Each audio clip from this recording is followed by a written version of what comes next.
কিছু একটা কেন করতে হবে বলি, বাংলাদেশের সেরা ইউটিউবার গুলোর মধ্যে কয়েকজন, ওই যে প্রত্যয় হিরণ, ওরা একটা পেজ খুলেছিল, একটা বন্ধু মিলে চ্যানেল খুলেছিল, দা আজাইরা লিমিটেড। আজকে সেটা কিন্তু টপ আর্নিং চ্যানেলগুলোর মধ্যে একটা। তাহলে ওদের আর্নিং কত? ওরা প্রতি মাসে 8-10 লাখ টাকা আয় করে। কিন্তু এটা আজকে থেকে করছে না, বহুত আগে থেকে এটার উপরে প্যাশনেট তারা। তহিদ আফ্রিদি, সে একজন বাংলাদেশের অন্যতম একজন ট্রাভেল ব্লগার। বয়স কত হবে, কিন্তু একটা ভালো আর্নিং তারা জেনারেট করছে।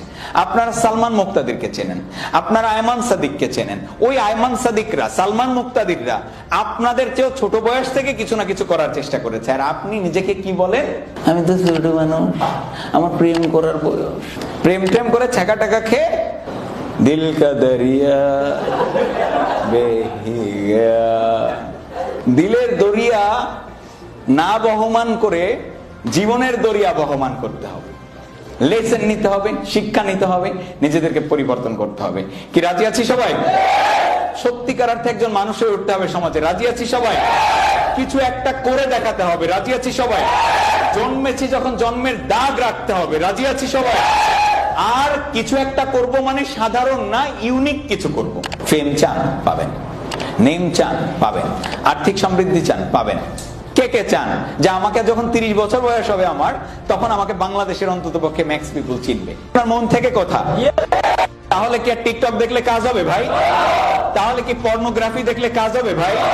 তাহলে কি আপনি পাবজি আর ফ্রি ফায়ার খেললে কাজ হবে? কি করতে হবে? কিছু একটা করতে হবে। সে কিছু একটা কি, যেটা অন্য 8-10 জন করে না।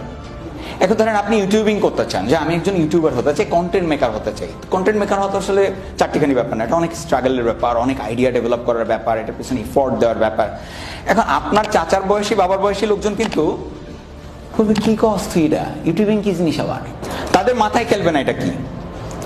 আয়মান সাদিক যে 10 মিনিট স্কুল প্রতিষ্ঠা করে, সে সারা বিশ্বে একটা আলোড়ন তৈরি করেছে। অথচ যখন সে প্রথম কন্টেন্ট মেকিং করতো, নিজের মা বাবা বলতো কই যাস রাত্রে হারিয়ে, পাহারা দিত, গার্ড দিত, কি করে আমার ছেলে। প্রতিবেশীরা বলতো ভাবি ভাবি আপনার ছেলে কি করে। তো তখন আয়মান সাদিকের মা তো বলতে পারতেন, এটা কিন্তু তার মুখের থেকে কথা, আপনার ছেলে কি করে।